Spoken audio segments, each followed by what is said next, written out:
Okay, well, let's pick up where we left off in Genesis chapter 6. The last time we were in Genesis chapter 6, and we were actually reading from Jude verses 5 through 8. So let's return to that to give us background on why I said what I said about the sons of God, the daughters of men, and the Nephilim, etc., etc.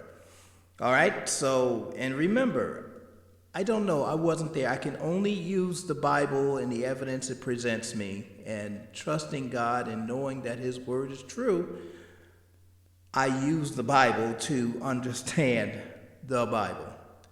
All right, so let's go on back to our study. Let's look at Jude, starting at verse. Doggone it. Okay, here, verse 8. In fact, I'll just read from verse 5. Now I desire to remind you, though you know all things, and this is Jude, starting at verse 5. Now I desire to remind you, though you know all things once for all, that the Lord, after saving a people out of the land of Egypt, subsequently destroyed those who did not believe, and angels, here we are, who did not keep their own domain, but abandoned their proper abode. He has kept in eternal bonds under darkness for the judgment of the great day, just as Sodom and Gomorrah and the cities around them, since they, in the same way as these, indulged in gross immorality and went after strange flesh, are exhibited as an example in undergoing the punishment of eternal fire. Yet, in the same way, these men also by dreaming defile the flesh and reject authority. And he's talking about and to revile angelic majesties. All right, and that's going back to the people he was talking about in verse. The whole purpose of him writing this letter, beloved, I was making every effort to write you about our common salvation. I felt the necessity to write to you, appealing that you contend earnestly. Listen to what it says. Contend, this is another issue. Contend earnestly for the faith which was once for all handed down to the saints. For certain persons have crept in unnoticed, those who were long beforehand marked out for this condemnation, ungodly persons who turn the grace of our God into licentiousness, and deny our only Master and Lord, Jesus Christ. So, there's a good possibility looking at verse 6, angels who did not keep their own domain but abandoned their proper abode. Well, why don't they do that anymore? Well, because he has kept in eternal bonds under darkness for the judgment of the great day.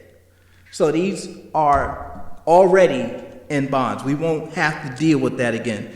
Yes, Rosemary's Baby will not happen. The Antichrist will be the product of a male and female human relationship, or maybe even in vitro. I don't know, but he will be fully human, perhaps possessed by Satan. So anyway, so that's what you have there in Genesis. So these people, and because of the fact that it marks them out as a Nephilim, as being descendants of these unions, there are some, and I tend to, at least consider it plausible. Not absolutely sure, because again, God has left some stuff in here in the Bible for us to not know so clearly, but to trust Him, know that He's telling the truth, and that He will reveal this to us at the time that it is appropriate. I mean, in Deuteronomy, it says that, there are things that God has meant for us to know. He has opened them wide to us. He's revealed them to us, and He's constantly revealing things to us. And there are some things that belong to Him. And I trust Him to make that decision, that determination and that distinction, what I'm able to handle, what I'm not able, what I need, what knowledge I need, what knowledge I don't need. But understand that there was something going on. But the plausible thing I was talking about was the fact that maybe, just maybe, these are the reasons that we have the mythology stories. And a lot of times the mythology, the stories in mythology have stories of these lustful gods, these lustful deities coming down and mating. That was Thor, Hercules, the Semiramis, Ram. I don't, and now my brain is fuzzy on the Egyptian mythology. But in all the different mythological tales, there is this theme of the gods coming down to earth, mating with these women, and producing these superhumans. And this is probably where we get Greek, not Greek, but Greek, Roman, and all the other mythologies from. So consider that. Again, it's plausible based on this. There was something going on that was pretty bad. And there was probably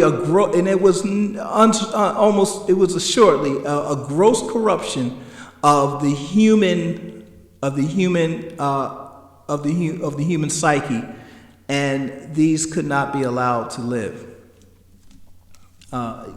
because they were just wicked. They were destructive. Eventually, they would have wiped out the entire earth of all humans, let alone all humans save 8, right? Because Shem, Ham, Japheth, and then their wives, right? And it would save 8. Okay, so now let's continue on. So the Nephilim were on the earth in those days, and so I'm saying these might be where we get the stories with the mythologies from. And also afterward, when the sons of God came into the daughters of men, and they bore children to them, those were the mighty men who were of old, men of renown. Then the Lord saw that the wickedness of man was great on the earth, and that every intent of the thoughts of his heart was only evil continually. Look at this. This is what it comes down to. The Lord saw that the wickedness of man was great on the earth, and that every intent of the thoughts of his heart was only evil continually. So the Lord was sorry that he had made man on the earth, and he was grieved in his heart.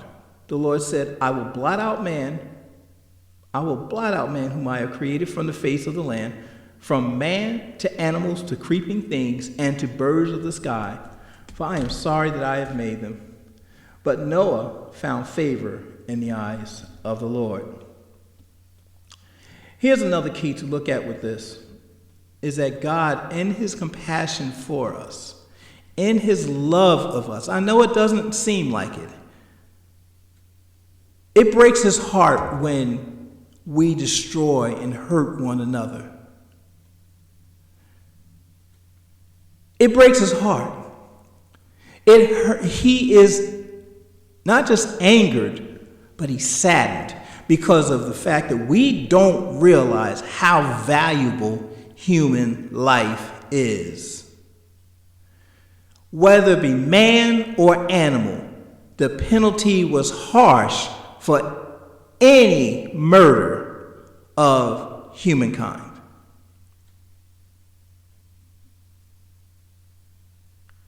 The wickedness of man was great on the earth. Some say that it was probably to the point where they would have wiped themselves out. Between them and the Nephilim, and maybe wars with the Nephilim, they would have wiped themselves out. We would not be here today. But God in his mercy and his grace provided a remnant to restart or reboot. And this is not to be taken lightly. This is pretty horrible. For God to say that humanity must be wiped out and all the animals. Why the animals? Well, let's consider this. One of the things that God addressed when he gave them the Decalogue, the Ten Commandments, and the rest of the Jewish law was in telling them that they are a holy people. One of the things he specifically had to outlaw was bestiality. That is, sexual relations with animals. Some of us would say, what? But this is what was going on. Obviously, if God has said, don't do it, somebody is doing it. And he said, these things are disgusting to me. He says, you are mine. I am God. I am your Lord. I am your master. You listen to me. I am your sovereign. And since humanity was so badly corrupted, who knows?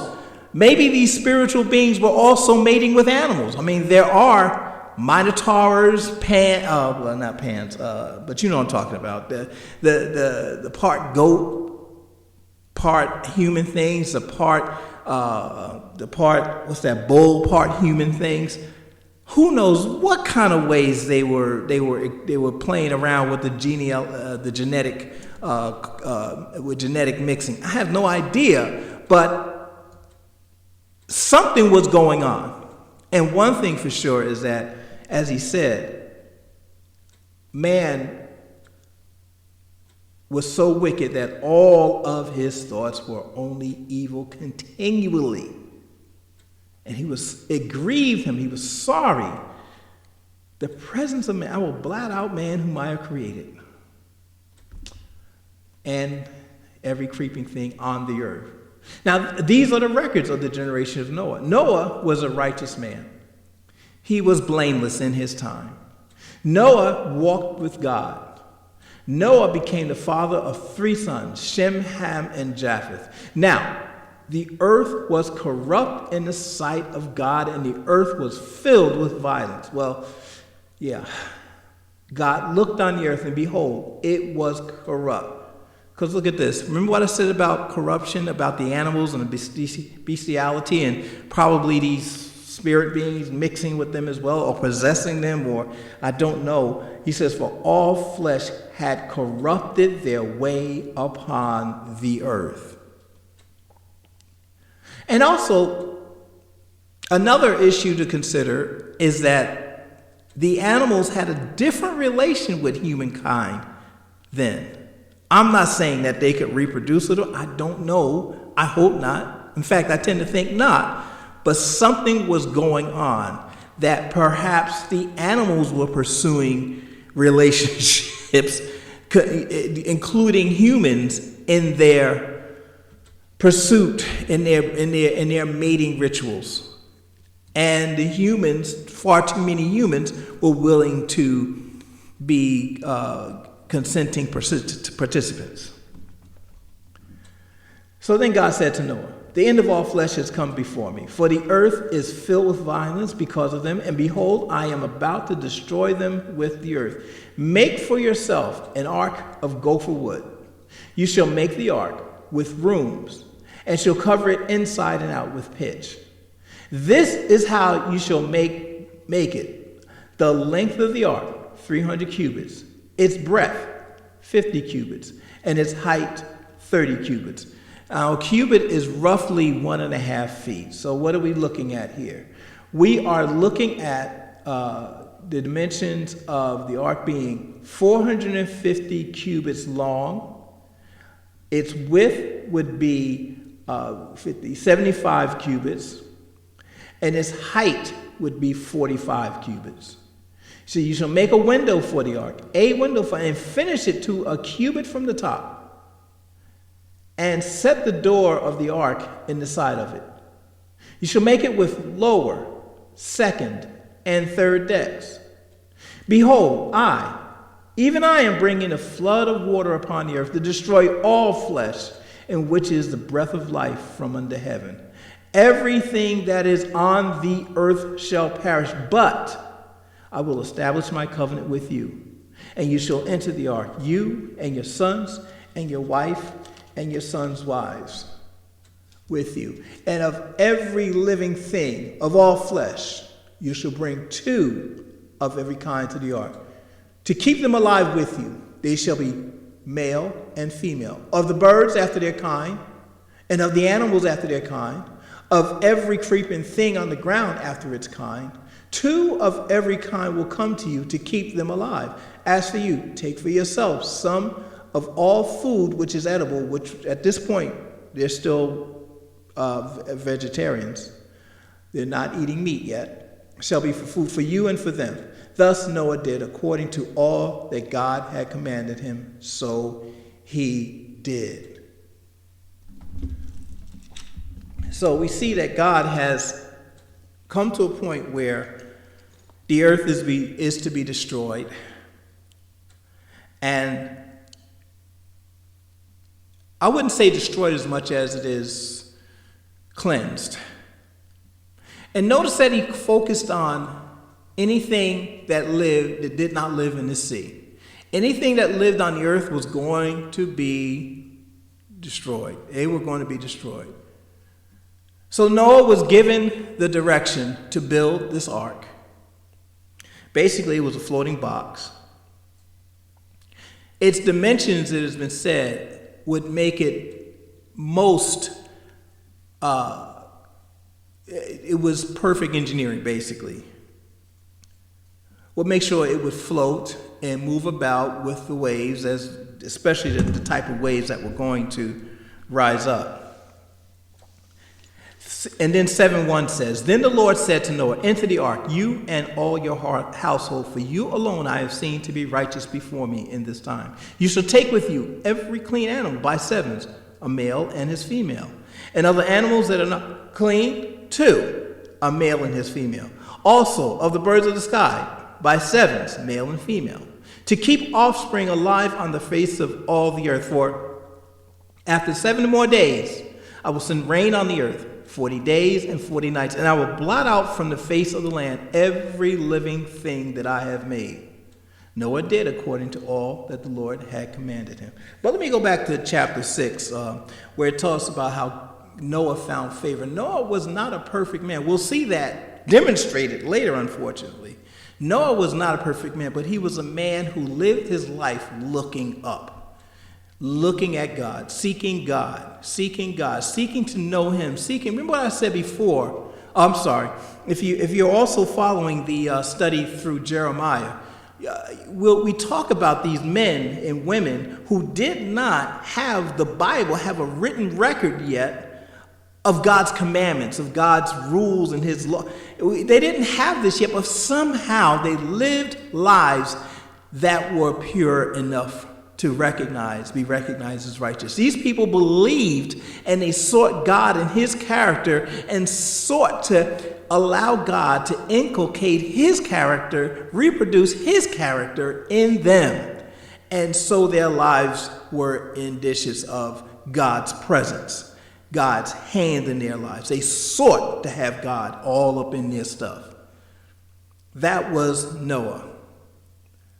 Apparently, his sons believed along with him, Shem, Ham, and Japheth. Why do I say it? Because they went with him and they were included in the promise. Were there other children of Noah? Very likely, absolutely. Just like all the other patriarchs, there is one child mentioned and other sons and daughters. It was very likely, especially in those days, no different for Noah. He probably had these 3 boys and other sons and daughters, but only these 3 boys chose to believe and follow their father's example. Now, I want to say this to you, parents who are looking at your children, and whether they be the tiniest babies or grown behind men, as we like to say, grown behind folks, grown folks, whether it be adults or children or babies and everything in between. Understand this. What is your responsibility regarding your children's relationship with God? Well, what we see when we look at the law, we see that what parents were called to do was to teach. Keep the word of God all in their face. Keep it up, keep it in front of their face. It said whether they're going out or coming in, rising up, every time you turn, you are sharing God's truth with them. And you're teaching them by living. As they say, more is caught than taught. And this is our responsibility with our children. I would like to see all of my children and grandchildren walking with the Lord, but unfortunately, not all will believe. Here is the challenge.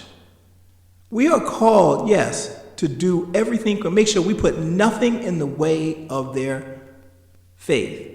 That is our call. That is our responsibility. Making sure that Only that which is pure is presented to them. Trust me, there's more than enough time for them to be corrupted. While they are under our care, we are supposed to make sure they are taught the Word of God, that they are exposed only to God's truth, only to God's love, not to, people have said, I've heard many folks say, well, you got to expose them to good and bad. No, that's going all the way back to the Garden of Eden, where Adam and Eve were told, do not eat from the tree of the knowledge of good and evil. Do not eat from that tree. But yet, somehow we've gotten the message that is our responsibility now. No, God always said this consistently. What are we supposed to do with our children? Teach them the word, teach them the truth, expose them to the true God, not to falseness, not to lies, not to fallacies, not to... We are supposed to introduce our children to the true and living God, both by speech and by action. That means that we ought to know the Lord, and we ought to be striving. They need to see us striving to build a more and more intimate relationship with God, not a legalistic relationship, but an intimate relationship with God, and bringing God as sovereign into the home in all things. God is not calling you to be perfect as a parent, as a spouse, as a citizen, or anything else. God is asking you to believe him. God is asking you to believe not in him, but believe him and seek him, and thereby lay out the example of a man and a woman seeking God's favor, seeking God's face, seeking to know God, seeking to know his wisdom in the word.